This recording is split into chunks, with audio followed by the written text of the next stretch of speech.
ज्ञानाञ्जनशलाकया चक्षुरुन्मिलितं येन तस्मै श्रीगुरवे नमः।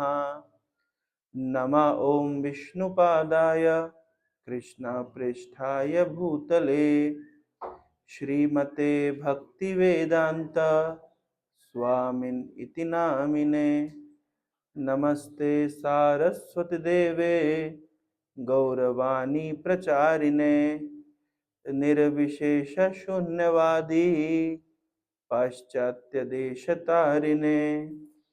जय श्री कृष्ण चैतन्य प्रभु नित्यानंदा श्री अद्वैता गदाधर श्रीवासादि गौर भक्त वृंदा। हरे कृष्णा कृष्णा कृष्णा हरे हरे, हरे राम राम राम हरे हरे। हरे कृष्णा।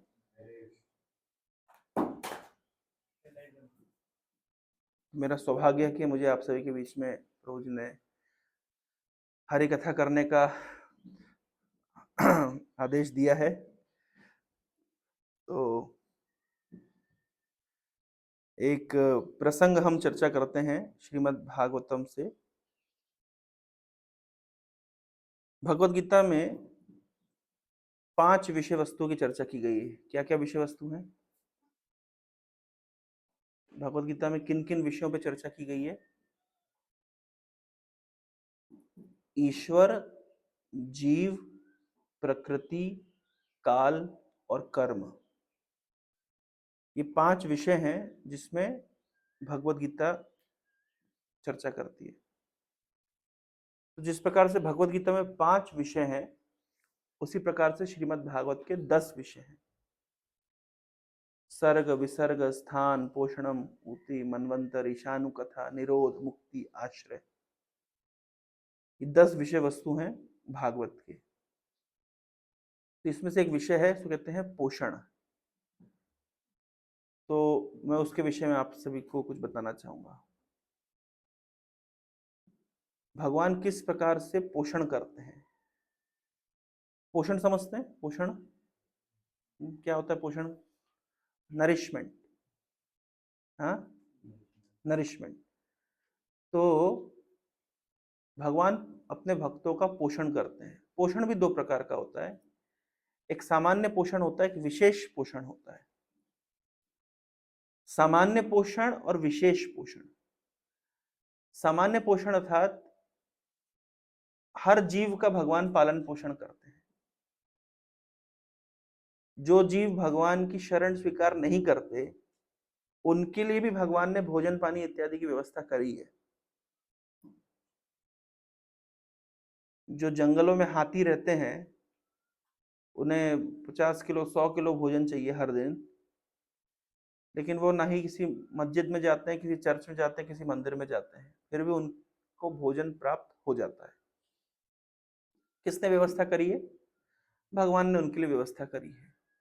इसी प्रकार से कोई नास्तिक व्यक्ति है, पापी व्यक्ति है, जो पाप कर्म करता है, हिंसा करता है, उसके लिए भी भगवान ने भोजन की व्यवस्था करी हुई है। इसको कहते हैं सामान्य पोषण। यानी भगवान ने हर जीव के लिए, जैसे हिंदी में कहावत है, चोंच दिया है तो दाना भी देगा। अगर खाने के लिए अगर जीव मुंह दिया है तो भोजन भी प्रदान कर देते हैं। एक बार की बात है, एक बच्चा था, घर से झगड़ा हो गया उसका। बोला आज मैं भोजन नहीं करूंगा। तो माँ ने कहा कि ठीक है, मैं भोजन बना के दे देती हूँ, जब इच्छा करे। तो भोजन बना के माँ ने दे दिया। उस बच्चे का विचार था कि माँ, झगड़ा इस बात से हुआ था कि कि माँ ने कहा था कि अगर भगवान चाहे तो कोई भूखा नहीं रह सकता। बच्चे ने कहा ऐसे कैसे, भगवान की चाहत से होता है सब कुछ। बोले ठीक है, मैं आज नहीं खाऊंगा, क्या कर भगवान क्या कर लेंगे, नहीं करूंगा भोजन। तो माँ ने कहा ठीक है, काम करो, भोजन बांध के ले जाओ, फिर तुम्हारा मन बदल जाए, भूख लग जाए तो खा लेना। तो माँ के कहने पर भोजन तो बना ले गया, लेकिन मन में क्या था कि आज मैं उपवास करके रहूंगा और देखता हूं कि भगवान कैसे मुझे खिलाते हैं। सुना आप लोगों ने प्रसिद्ध स्टोरी? तो वो लड़का जंगल के रास्ते से जा रहा था, तो अचानक कुछ डाकुओं का हमला हो गया। तो उसने जो भोजन लेकर के आया था, वो भोजन से नीचे पटक करके और पेड़ के ऊपर चढ़ गया, देखने के लिए भी डाकू क्या करते हैं। घबरा गया था। तो जब डाकू लोग आए, तो डाकू के मन में विचार आया कि इस निर्जीव स्थान में, सुनसान स्थान पे कोई भी नहीं है, लेकिन ये एक टिफिन बॉक्स है, इसमें गर्मा गर्म भोजन है। इसका अर्थ क्या है कि हमको, हमारे मन को ललचाने के लिए यहाँ पे किसी ने भोजन रखा है, और उस भोजन में क्या मिलाया होगा? जहर मिलाया होगा, ताकि हम लोग भोजन के प्रति ललायत हो जाएं और भोजन कर लें और जहर से मर जाएं। तो डाकू लोग हंसने लगे, बोले कौन बुद्धू व्यक्ति है, हाँ, किसका इतना बुद्धि, उसको पता नहीं हम डाकू लोग, हम कितने बुद्धिमान होते हैं, हम कैसे थोड़े ना ऐसे फेरे में पड़ जाएंगे। लगा कौन है जो यहाँ भोजन रखा है? देखा, नजर घुमाई तो ऊपर देखा, तो वो लड़का बैठा हुआ था आसमान में, मतलब पेड़ के ऊपर। पुलिस ने भोजन रखा है जरूर, पकड़ के लाओ उसको। दो डाकू चढ़े, उसको उतार करके लेके आए और जबरदस्ती उसका मुंह खोल करके उसके मुंह में भोजन डाला। इसकी शर्त क्या थी कि भगवान कैसे खिलाते हैं मैं देखता हूँ जरा। तो भगवान ऐसे खिलाते हैं। जिलाने वाले भी भगवान है और मारने वाले भी भगवान है। अगर भगवान इच्छा करें आज भोजन नहीं मिलेगा, आप हजारों प्रयास कर लीजिए, भोजन नहीं मिलेगा। और अगर भगवान इच्छा करे आज भोजन मिलेगा, तो आप कितना ही फास्टिंग करने की कोशिश कर लीजिए, वो भोजन पहुंच ही जाएगा। कभी कभी नहीं होता है कि कुछ लोग अनशन उपवास करते हैं, तो सरकार पकड़ के, पुलिस वाले पकड़ करके उनको हाथ पैर बांध करके उनके मुंह में भोजन डालते, नहीं तो सलाइन लगा देते हैं, मरने नहीं देते। वो चाहे कितनी बार मरना, वो मर नहीं सकता। तो इस प्रकार से भगवान सभी का पोषण करते हैं। एक बार की बात है कि एक व्यक्ति बोला भगवान में बुद्धि नहीं है। क्यों बुद्धि नहीं है? कि पतली पतली लताओं के ऊपर बड़ा बड़ा पंपकिन होता है। पंपकिन मतलब कद्दू। कद्दू किस पे होता है? पतली सी लता के ऊपर। और बड़े बड़े पेड़ों के ऊपर छोटा छोटा फल होता है। बोले भगवान को क्या बनाना नहीं आती, सृष्टि करना नहीं आती क्या? भाई पतली पतली लताओं में छोटे छोटे फल डालने चाहिए, और बड़े बड़े पेड़ों में बड़े बड़े कद्दू लगाने चाहिए थे। तो एक दिन पेड़ के नीचे सोया था गर्मी के समय, और तेजी से हवा चली। तो जैसी हवा चली, तो वो जो एक फल गिरा पेड़ से और सीधे उस आदमी के सर के ऊपर। आप लोगों ने देखा टॉम एंड जेरी आता था, टॉम के ऊपर कुछ गिर जाता था तो ऐसे सिर ऐसे ऐसे निकल आता था। तो वैसे जैसे इसके सिर पे धप से गिरा, तुरंत वो निकल गया। वो समझ गया कि मेरे कितनी गलत सोच थी, ये छोटा सा फल मेरे सिर पे गिरा है तो मेरे सिर की हालत है, और बड़ा कद्दू गिरता था तो क्या होता था। इसका मतलब है कि भगवान जो सृष्टि करते हैं, तो सृष्टि बिल्कुल सार्थक है। तो इस प्रकार से हम देख सकते हैं कि भगवान पोषण करते हैं, है ना। हर जीव का भगवान पोषण करते हैं, इसको कहते हैं सामान्य पोषण। लेकिन एक विशेष पोषण होता है जो भगवान भक्तों का करते हैं। कैसे करते हैं? तो बहुत सारे प्रसंग हैं, एक प्रसंग मैं आपको सुनाऊंगा। इससे इस प्रसंग में आपको एक शिक्षा मिलेगी कि जब जीवन में डेड एंड आता है, डेड एंड समझते हैं? डेड एंड क्या होता है? हाँ, नहीं नहीं, डेड एंड मतलब होता है कभी कभी आप किसी रोड पकड़ लीजिए, कोई गलत रास्ता पकड़ लेते हो, रास्ता जा करके मान लीजिए ऐसे पहुंच गए, सामने से एक नाली जा रही है कि नदी जा रही है, बिल्कुल जाकर के अब आपके पास और आगे बढ़ने का कोई साधन नहीं रह जाता। ये कभी कभी आप गांव मोहल्लों में देखते हैं, रोड जाते जाते जाते पूरे आगे जाते हो, एक किसी की बाउंड्री वॉल आ जाती है, तो अब और आगे आपको नहीं जा सकते, आपको पीछे मुड़ना होता है। इसको कहते हैं डेड एंड। मतलब जहां उस जिसके आगे अब आप नहीं जा सकते, अब कोई रास्ता नहीं है। तो जीवन में ऐसी कई बार ऐसी परिस्थिति आती है जिसमें डेड एंड सा प्रतीत होता है, लगता है कि अब कोई रास्ता नहीं बचा। लेकिन कैसे वो डेड एंड की स्थिति में भी भगवान अपने भक्तों के लिए रास्ता निकाल देते हैं, ये भगवान की एक विशेष कृपा है, भगवान की एक विशेष क्वालिटी है। तो घटना इस प्रकार की है कि आप सभी जानते हैं कि दो भयानक असुर हुए थे, जिनका नाम था हिरण्याक्ष और हिरण्यकश्यप। इनकी माँ कौन थे, उनके पिता कौन थे? इनकी माँ थी दिति और इनके पिता थे कश्यप। तो दिति और कश्यप के संतान थे हिरण्याक्ष हिरण्यकश्यप। और हम ये भी जानते हैं कि भगवान ने वराहदेव का रूप लिया और हिरण्याक्ष को मार दिया, और नरसिंह देव के रूप में हिरण्यकश्यप को मार दिया। अब मार तो दिया, अब जब बच्चे मर जाएंगे तो माँ पे क्या बीतेगी?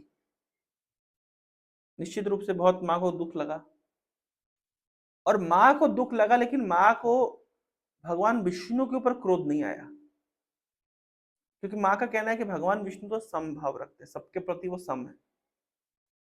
लेकिन ये इंद्र ने भगवान विष्णु के कान भरे, जिसके कारण भगवान विष्णु ने देवताओं का पक्ष लिया और हमारे पुत्रों को मार दिया। तो सारी फसाद की जड़ कौन है? इंद्र। भगवान विष्णु से मेरा कोई द्वेष नहीं है। भगवान विष्णु को जैसा, भाई भगवान विष्णु तो भोले भाले से हैं, सरल हृदय के हैं। एक कपटी कौन है? इंद्र। और क्या कपट किया उसने? जाकर के भगवान विष्णु के कान भरे होंगे, भगवान विष्णु को कहानी सुनाई होगी, कुछ प्लान बनाए होंगे, जिसके कारण बेचारे सरल भगवान विष्णु इंद्र की बात में आ गए और हमारे पुत्रों को मार दिया। तो समस्या की जड़ है इंद्र। इंद्र किसका पुत्र है? इंद्र भी कश्यप की ही पुत्र है। कश्यप और अदिति के पुत्र हैं इंद्र। कश्यप और दिति के पुत्र है हिरण्याक्ष हिरण्यकश्यप। तो सौतेले भाई ही हैं, और भाई भाई में झगड़ा होता ही है। तो दिति ने विचार किया कि ऐसा कुछ करना चाहिए कि जिससे ये इंद्र से मैं बदला ले सकूं, क्योंकि मेरे बच्चों को मरवाया है। तो दिति बहुत सुंदर तरीके से कश्यप मुनि की सेवा करने लगी। जब भी कश्यप मुनि दिति के घर पे पहुंचते थे तो बढ़िया खिलाती पिलाती सेवा करती थी, और अपनी सेवा के जो सेवा से उन्होंने कश्यप मुनि के हृदय को जीत लिया। तो कभी अगर कोई अधिक सेवा करने लग जाए तो सावधान हो जाना चाहिए कि आज तक तो इतनी सेवा नहीं करी, अचानक आज इतनी सेवा क्यों? लेकिन कश्यप मुनि सावधान नहीं हुए। कश्यप मुनि भाव में बह गए और दिति से बड़ा प्रसन्न हो गए, और दिति को कह रहे हैं कि अरे दिति, पति की सेवा करना साक्षात भगवान की सेवा करने जैसा है या उससे भी बढ़कर है। जबकि कश्यप मुनि को बोलना चाहिए था कि दिति तुम इतनी सेवा मेरी कर रही हो, क्या चक्कर है, कुछ समस्या है, सच सच बताओ। कश्यप मुनि को आइडियली दिति से इंक्वायर करना था, लेकिन दिति को इंक्वायर क्या करते, दिति के विशेष मोहजाल में कश्यप मुनि फंस गए, और उल्टा इतना इंप्रेस हो गए, बोले दिति तुम तो मतलब भगवान की सेवा से भी अधिक महत्वपूर्ण है पति की सेवा करना, तुम वो कर रही हो, तुम बहुत अच्छा काम कर रही हो, बहुत बढ़िया, मैं तुम्हारी सेवा से अत्यधिक प्रसन्न हूं। अत्यधिक हर्ष में और अत्यधिक शोक में, अत्यधिक खुशी में, अत्यधिक दुख में कभी कोई डिसीजन नहीं लेना चाहिए। जैसे दशरथ महाराज ने अत्यधिक हर्ष में कैकेयी को वरदान दे दिया, तुम जो मांगोगे मैं दे दूंगा, 2 वरदान तुम्हारे मैं पूर्ण करूंगा। पहली बात तो अत्यधिक हर्ष में कोई डिसीजन नहीं लेना चाहिए, इस प्रकार का कोई वादा नहीं करना चाहिए। दूसरी बात है, बहुत फ्री ब्लैंक चेक नहीं देना चाहिए। भाई मैं आज आपसे बहुत प्रसन्न हूं, खुशी में आकर के, आपका नाम क्या है? साई। तो साई प्रभु को मैंने ब्लैंक चेक दे दिया बड़ी खुशी में आकर के। आज तो ये ठीक है, वो चेक कर रहे हैं, फोटो खींच रहे हैं कि ब्लैंक चेक दे दिया तो बाद में मानो आपको मैंने ब्लैंक चेक दे दिया खुशी में। आज हमारा संबंध बहुत अच्छा है, लेकिन अगर कल को संबंध अच्छा ना रहे, भगवान ना करे, अगर ना रहे, तो आप फिर वही ब्लैंक चेक डरा दिखा दिखा कर मुझे ब्लैकमेल करेंगे, है ना? अगर मैं आपको अमाउंट लिख के चेक दे देता तो मुझे कोई टेंशन नहीं होती। मेरा एक माइंडसेट होता कि भैया अधिक से अधिक कितना लॉस करेगा ये व्यक्ति मेरा। ब्लैंक चेक दे दिया, तो दशरथ महाराज ने कैकेयी को ब्लैंक चेक दे दिया कि जो इच्छा है वो मांग लो। तो कैकेयी ने भी, कैकेयी बुद्धिमान है, चाणक्य पंडित कहते हैं स्त्रियां बहुत बुद्धिमान होती हैं, इससे सावधान रहना चाहिए और उन्हें भरोसा भी नहीं करना चाहिए। उन्होंने, कैकेयी चाहती तो उसी समय कुछ मांग सकती थी, मुझे डायमंड ज्वेलरी लाके दे दो, नई साड़ी दे दो। उन्होंने बोला नहीं नहीं, ये तो फीका पड़ा है हमारे घर पे, रानी है, मैं सही समय आने पर आपसे मांग लूंगी। तो दशरथ महाराज का फेथ और बढ़ गया, बोले देखो कि भाई मतलब मैं वरदान दे रहा हूं, मांग नहीं रही है, पर उन्होंने उसको भविष्य के लिए बचा के रख लिया। इसी प्रकार से कश्यप जी इतना अत्यधिक खुश हो गए कि दिति को भी वरदान दे, तुम जो मांगोगी मैं दे दूंगा, तथास्तु। और दिति तो इसी प्रयास में थी कि कश्यप मुनि खुश हो और तथास्तु बोले, फिर मैं अपने हृदय के वास्तविक भाव को प्रकट करूंगी। तो जब दिति की सेवा देख करके कश्यप मुनि अत्यधिक प्रसन्न हो गए और दिति को तथास्तु बोल दिया कि तुम जो मांगोगे मैं दे दूंगा, जो वरदान चाहो। और ये भी साथ में कह रहे कि दिति मैं मुनि हूं, मैंने तप किया है, मैं कभी झूठ नहीं बोलता, मेरे मुंह से झूठ नहीं निकलता, तुम जो मांगोगी मैं दूंगा, वचन है मेरा। बड़े कॉन्फिडेंस के साथ में कश्यप मुनि ने दिति को वरदान दे दिया। हाँ, दिति ने कहा वेल कश्यप मुनि थैंक यू वेरी मच, मैं तो चाह ही रही थी। मैं आपसे बड़ी इच्छा नहीं रखती हूँ, छोटी सी इच्छा रखती हूँ कि मुझे आपसे एक संतान चाहिए, मेरी 2 संतान मारी गई, आप मुझे एक संतान प्रदान करिए। तो भाई पति पत्नी को संतान प्रदान करता है, इसमें कौन सी बड़ी बात है? पर लेकिन एक कंडीशन है, ये जो संतान मुझे मिलेगी ये इंद्र शत्रु होना चाहिए, इंद्र को मारने वाली होनी चाहिए। यानी मुझे ऐसी संतान चाहिए कि जो बड़े होकर के इंद्र को मार दे। अब तो कश्यप मुनि ने सिर पकड़ लिया। क्यों सिर पकड़ लिया? झूठ बोल नहीं सकते, सॉरी सॉरी बोल नहीं सकते, अरे गलती हो गई, ऐसा नहीं बोल सकते कि मुनि वो पहले ही अपने मुनित्व का, वो अपने तप का वो पहले ही वो बखान कर चुके हैं कि मैं इतना बड़ा मुनि हूं, इतना तप किया है, मेरे मुंह से निकली हुई बात कभी झूठ नहीं होती, जो मांगना है मांग लो, पहले ही बोल चुके हैं। अगर दिति की इच्छा पूर्ति नहीं करते तो कश्यप मुनि का तप नष्ट होता है, झूठ बोलने का उनको अपराध लगता है, पाप लगता है।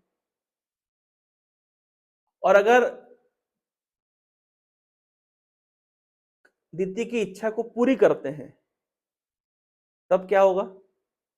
तो इंद्र हत्या का पाप लगेगा, और इंद्र कोई और नहीं, उनका खुद का पुत्र है, तो पुत्र हत्या का पाप, इंद्र हत्या का पाप,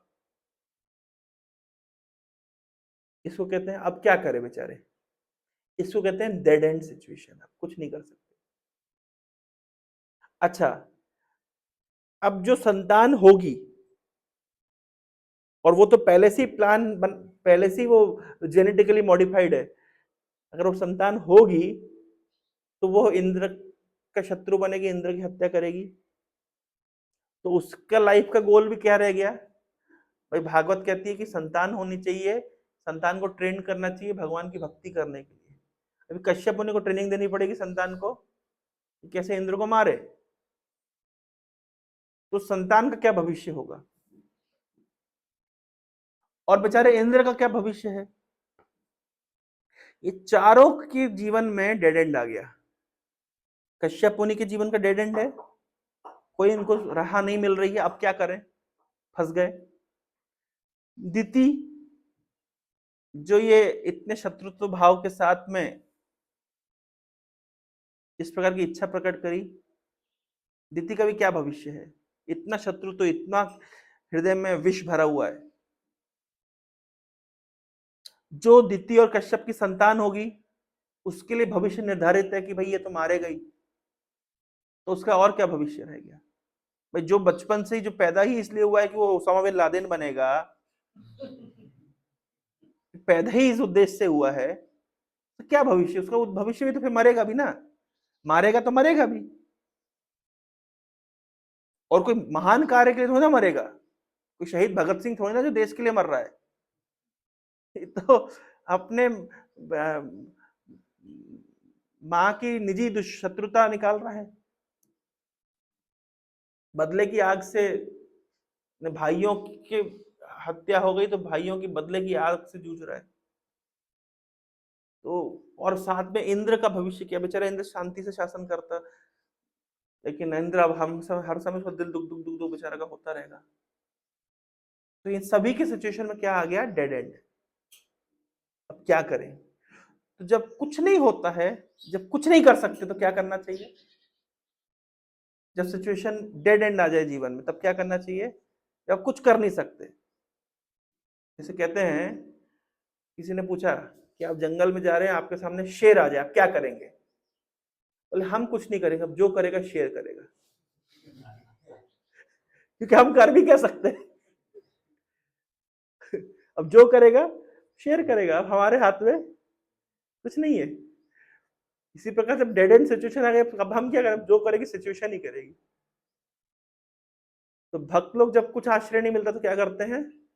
हरे कृष्णा कृष्णा कृष्णा हरे हरे, हरे राम राम राम हरे हरे। जब कोई सिचुएशन कुछ नहीं मिलता, डेड एंड आ जाए जीवन में, तो एक चीज कर सकते हैं, हरे कृष्णा कर सकते हैं। हाथ उठा करके हरे कृष्णा क्यों करते हैं हम? एक छोटा बच्चा होता है, वो पिताजी के सामने से हाथ उठाता है और क्या कहता है? हाथ उठा उठा के मुझे गोद में उठा लीजिए, मैं थक गया हूं, मुझे गोदी में उठा लीजिए। कोई व्यक्ति अगर समुद्र में डूब रहा है, नदी में डूब रहा है, तो वहां से कोई नाव जा रही होती तो हाथ उठा उठा करके बचाओ बचाओ बचाओ।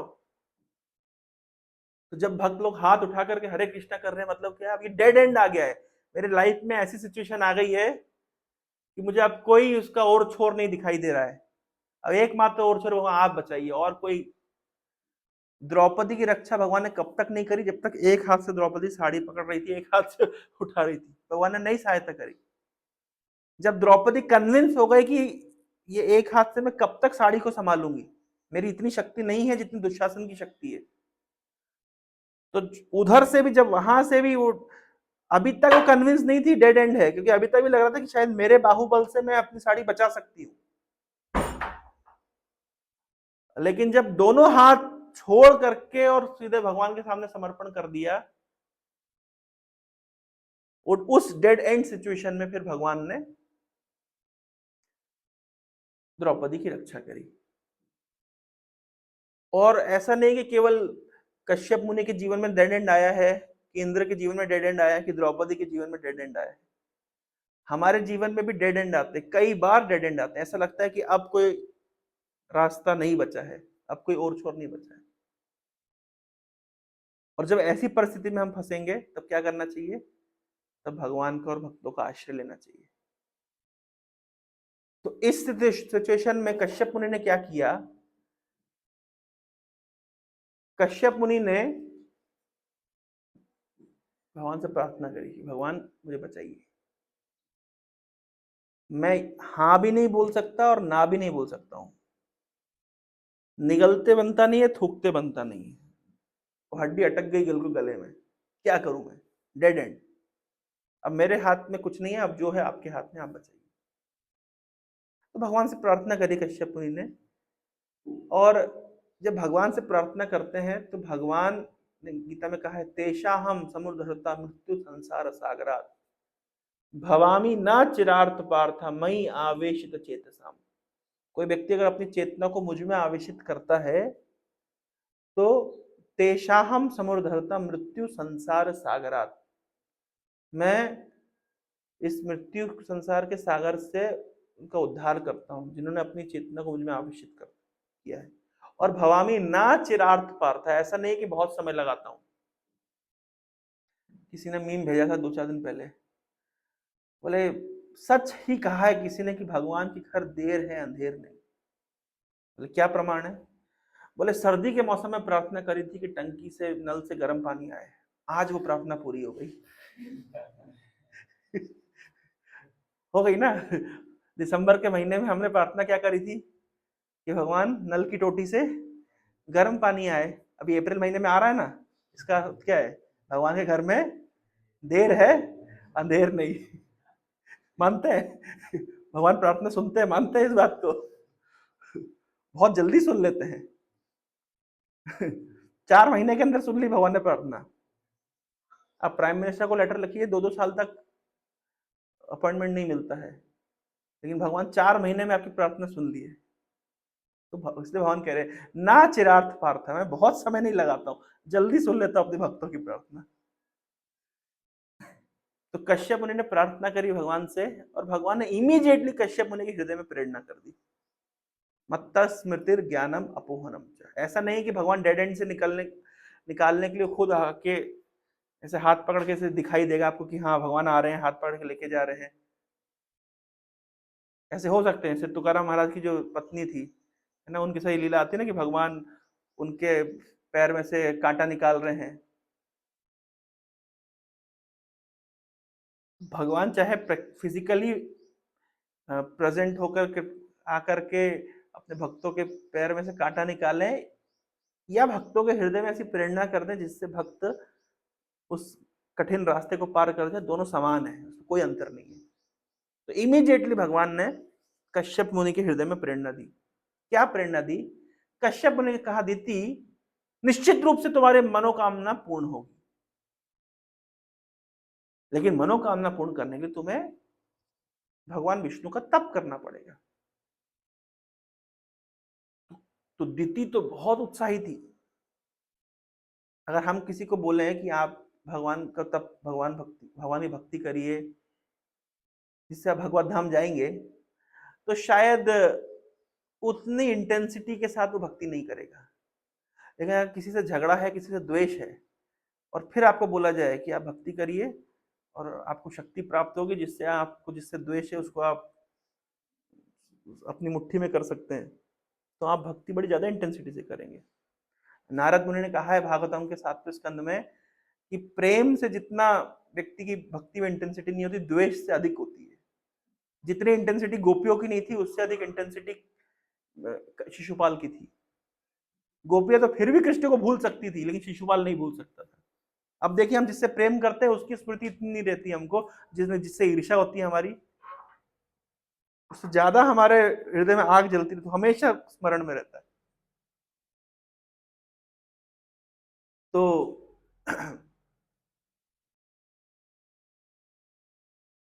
जैसे ही दीति ने सुना कि क्या करना पड़ेगा मुझे बताइए, बोले आपको 1 साल 12 महीने और बहुत कठोर तप करना पड़ेगा, भगवान विष्णु को प्रसन्न करना पड़ेगा। उन्होंने एक व्रत बताया कि हर दिन आपको सुबह इतने बजे उठना है, इतनी माला का जप करना है, ये नियम पालन करना है इत्यादि। दिन भर का उन्होंने पूरा शेड्यूल बना के दे दिया। 1 साल दीति तुम तप करो, भगवान तुम्हारी समस्त मनोकामना पूर्ण करेंगे। और दीति ने बड़े इंटेंसिटी के साथ, बड़े गंभीरता के साथ, बड़े ही मतलब पूरे उत्साह के साथ तप में लग गई। हर दिन सुबह उठती थी, भगवान के नामों का जप करती थी, भोग बनाती थी, भोग लगाती थी, जैसा जैसा कश्यप मुनि ने बताया, पूरा मैनुअल पकड़ा दिया, ये करना आपको साल भर, पूरा करती थी। क्योंकि हृदय में क्या था इंद्र के प्रति द्वेष था, किसी भी हाल में इंद्र को मारूंगी, मरवाऊंगी। इसी प्रकार से जब तप करते करते, उपवास करते करते उनका शरीर क्षीण हो गया, थोड़ा कमजोर पड़ गया। तो एक दिन क्या हुआ, अच्छा इंद्र मौका खोज रहे थे कि मां गलती करे तप में, अपने उपवास में गलती करे, तो मैं मां के गर्भ में प्रवेश करके मां के गर्भ को खत्म कर दूंगा, कि इंद्र तो देवता है ना, उनके अंदर विशेष शक्ति है। लेकिन मैं तब तक नहीं घुस सकता मां के गर्भ में, तब तक मां कुछ उपवास में गलती ना करे। तो एक दिन जब लगभग लगभग 12 महीना खत्म होने वाले थे, एक दिन काफी, क्योंकि उपवास करके थक गई थी, तो भोजन करने के पश्चात दीदी ने हाथ धो लिया, लेकिन मुंह धोना और पैर धोना भूल गई। भूल क्या गई, बहुत थक गई थी तो थोड़ी सी आलस आ गई। भोजन करने से पहले और भोजन करने के पश्चात, ये वैष्णव एटिकेट है कि हम क्या करते हैं, हम केवल हाथ धोते हैं, लेकिन भोजन करने से पहले भी हाथ, पैर और मुंह तीनों धोया जाता है, ये नियम है। और भोजन करने के बाद भी हम हाथ और मुंह धो लेते हैं, पैर नहीं धोते। लेकिन प्रॉपर वैष्णव एटिकेट है कि पैर भी धोना चाहिए। यहां पे दीदी ने गलती कर दी, छोटी सी गलती, देखिए वो भी बहुत बड़ी गलती नहीं करी, केवल मुंह नहीं धोया, पैर नहीं धोया।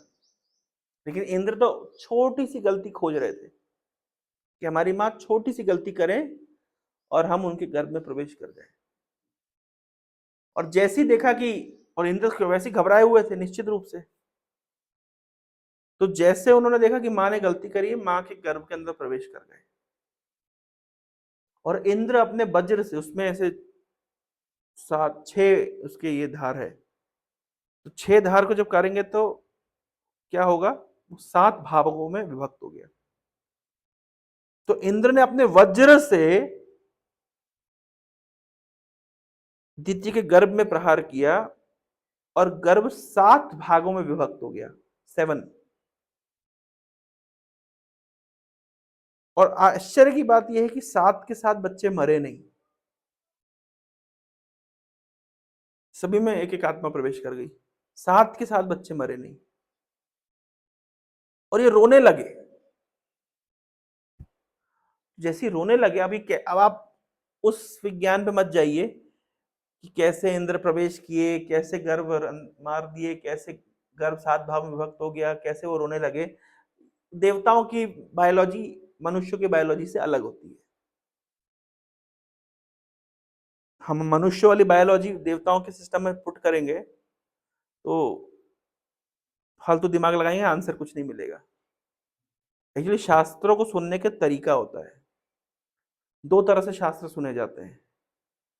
एक होता है छन्नी की तरह, एक होता है स्वीपा। स्वीपा समझते हैं ना, गेहूं सफाई करते हैं, स्वीपा देखा क्या, यहाँ मराठी में क्या बोलते हैं, सूप सूप सूप।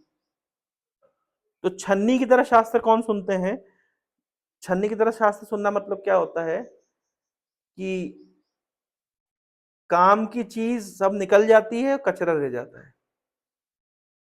और सूप की तरह शास्त्र सुनना मतलब क्या होता है कि कचरा निकल जाता है और काम की चीज रह जाती है। अब यही कथा अगर लोग सुनेंगे तो बोले ऐसे कैसे हो सकता है, कैसे इंद्र गर्भ में प्रवेश कर गए, कैसे वो गर्भ को मार दिए, कैसे वो 7 बच्चे बन गए, ये साइंटिफिकली नहीं हो सकता है।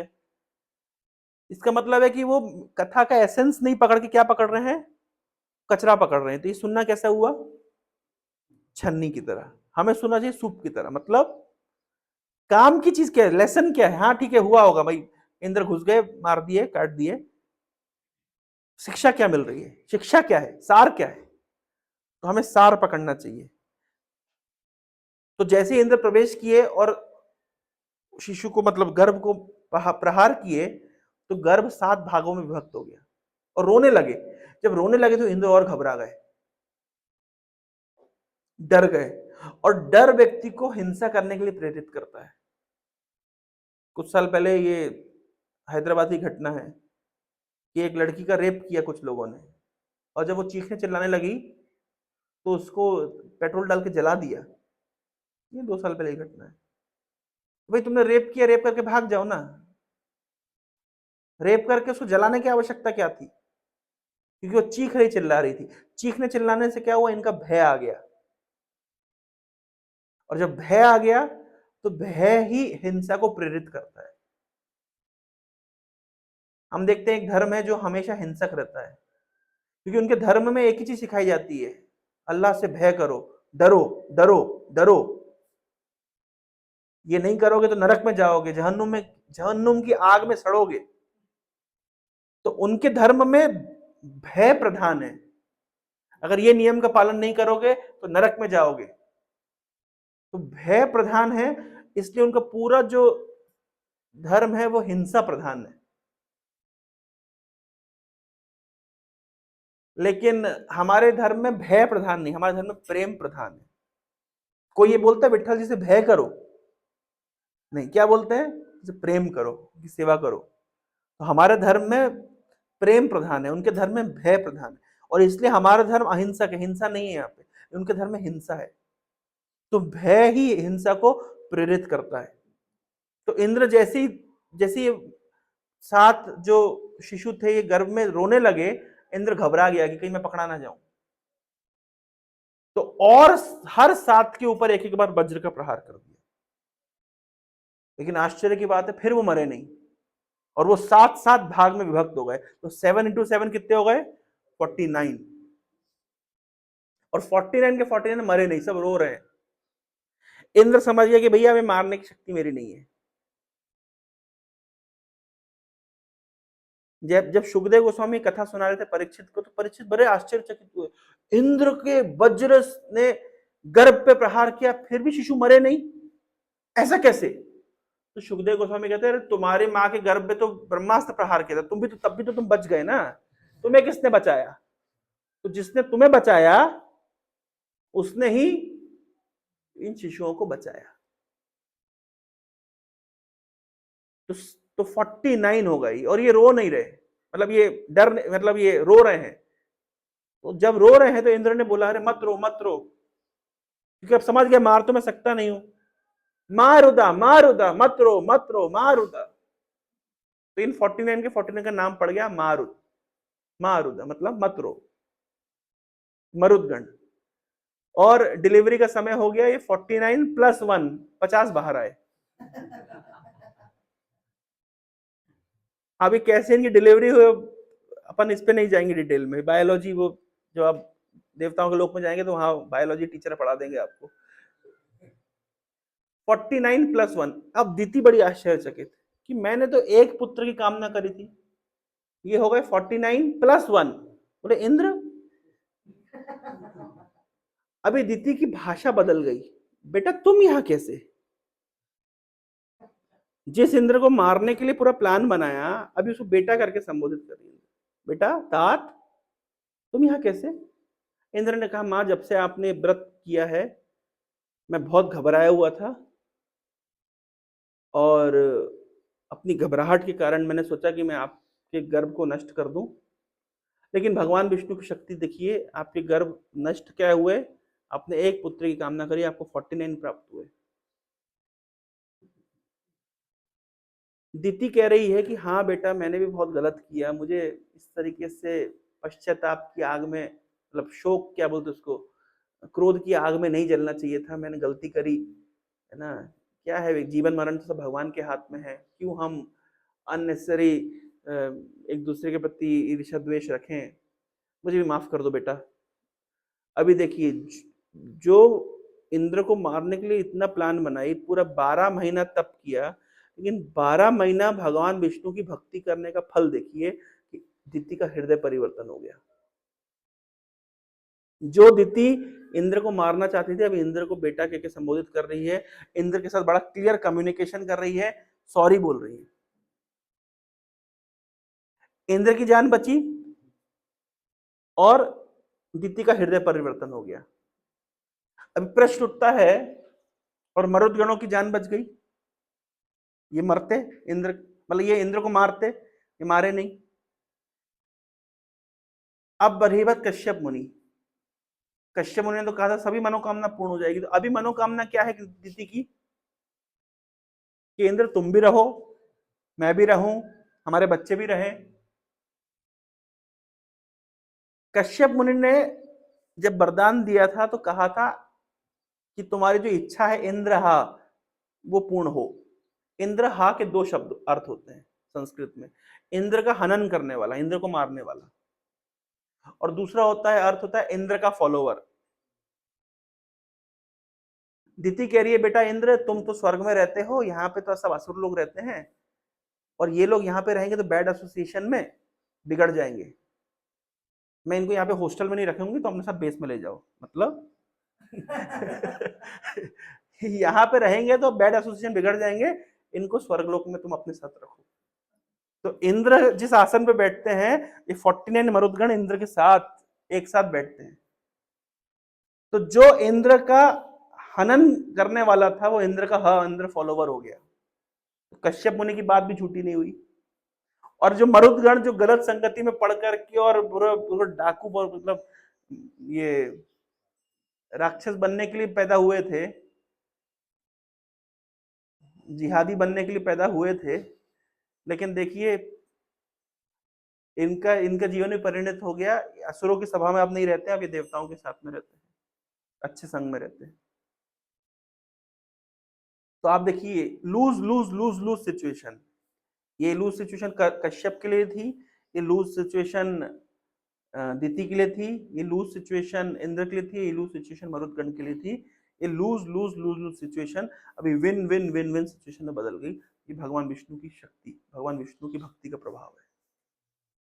तो कैसे जो डेड एंड होता है वो भी मतलब, इसलिए कहते हैं ना कि अगर भगवान की इच्छा करे तो पत्थर में भी फूल खिला सकते हैं। ये इसका प्रत्यक्ष उदाहरण है कि कैसे भगवान अपने भक्तों को विशेष पोषण करते हैं। कोई भी अगर उनकी भक्ति करता है तो डेड एंड सिचुएशन से उसको कैसे उद्धार करते हैं, और अनकंसीवेबल वेज में, इनकंसीवेबल वेज में। हम सोच भी नहीं सकते कि ऐसे भगवान व्यवस्था करेंगे। किसी के मन में भी ये नहीं आई थी कि इस सिचुएशन से इस प्रकार से भगवान उद्धार कर सकते हैं। यह है भगवान की शक्ति का प्रभाव। हरे कृष्ण। किसी के मन में कोई जिज्ञासा, कोई प्रश्न, तो फोटो लेनी इधर से आके लो, स्पीकर के पीछे से ली जाती है फोटो, ताकि ऑडियंस में कौन आया था कौन नहीं था बाद में देख के रिफ्लेक्ट किया सके। कल भी तुम पीछे से फोटो ले रहे थे, आगे से एक फोटो नहीं ली भाई। बाद में मान लीजिए किसी की ब्रह्मचर्य क्लास हो रही है, फोटो अच्छा ये डिवोटी कौन है, ये डिवोटी कौन है, पीठ से कैसे देखेंगे ये कौन है, ये कौन है, ये कौन है। किसी के मन में कोई जिज्ञासा? समय हो गया आप लोगों के कॉलेज का भी। लेसन क्लियर हुआ? अच्छा मैं पूछता हूँ आप लोग क्या क्या सीखे? सब लोग एक पॉइंट बताइए। आप एक पॉइंट बताइए, क्या शिक्षा मिली आज की क्लास में? क्या शिक्षा आपको मिली? एक शिक्षा, एक एनेक्डोट, बहुत सारी चीजें हमने चर्चा करी, एक पॉइंट बताइए।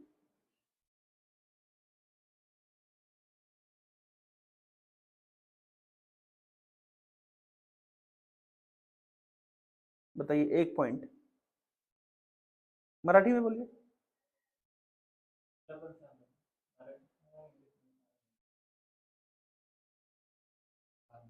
बाद में बताएंगे। अच्छा ठीक है, आप बताइए। हर्ष और शोक में क्या अंतर बताया? क्या बताया उसमें, क्या शिक्षा दी हमने? हमने बताया हर्ष और शोक पे कोई डिसीजन नहीं लेना चाहिए। ठीक है, यस प्रभु। परिवर्तन होता है, आपका हो रहा है क्या? श्योर? ठीक है, वेरी गुड। यस।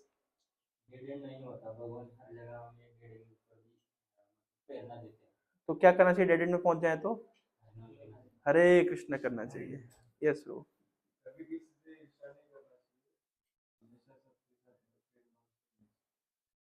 और अगर ईर्षा है तो?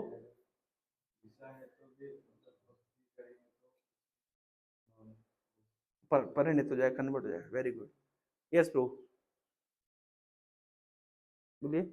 आपके पीछे, हाँ।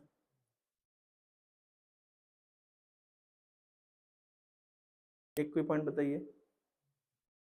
हाँ, सोच रहे हैं? ठीक है। एसोसिएशन अच्छा होना चाहिए। कैसे, ये कहाँ से ये पॉइंट आया? हाँ,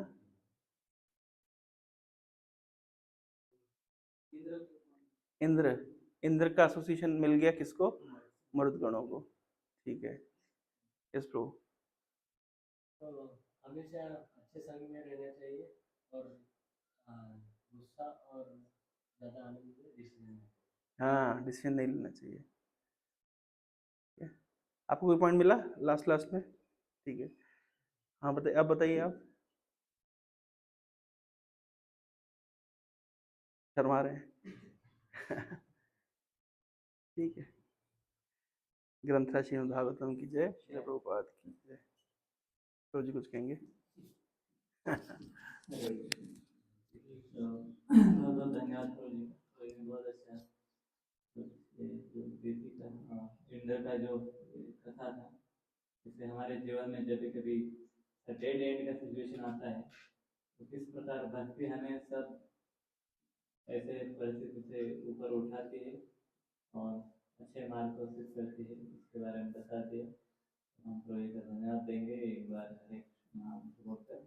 हरे कृष्णा कृष्णा कृष्णा हरे हरे, हरे राम राम राम हरे हरे।